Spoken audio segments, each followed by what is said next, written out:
You may remember the chaotic scene that played out at Woodland Hills Youth Development Center 1 year ago. Tonight, there are only 37 students at that facility, a stark contrast from last year when nearly that many broke out.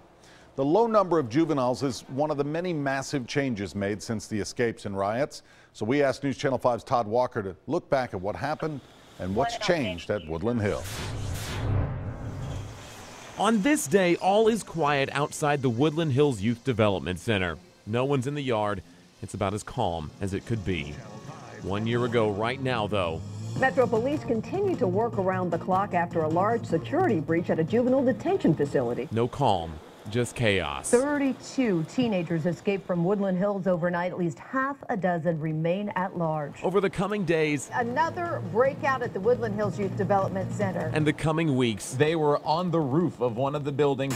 We saw a couple of them jump one of the guards and got in a few sucker punches. the breakouts kept happening again This facility is secure. They're not going to be coming through the fences anymore. and again. Here we go again. This is the third incident here at the Woodland Hills Development Center. Security upgrades have been important.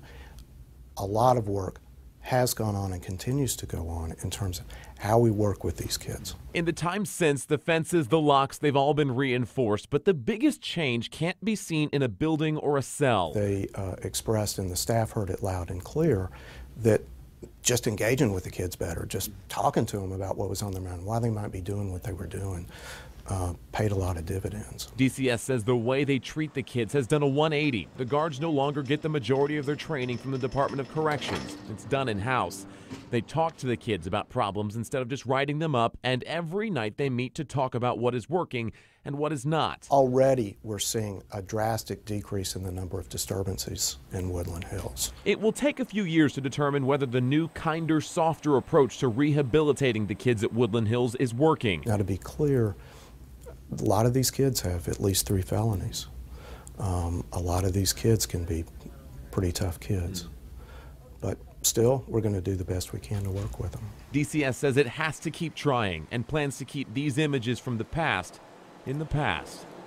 Todd Walker, News Channel 5 HD. Because the number of teenagers held at Woodland Hills has dropped so dramatically, the staff has also been cut. 31 staff members were laid off earlier this summer. Also out is the superintendent and the newly hired head of security. DCS is currently searching for a new superintendent to take over.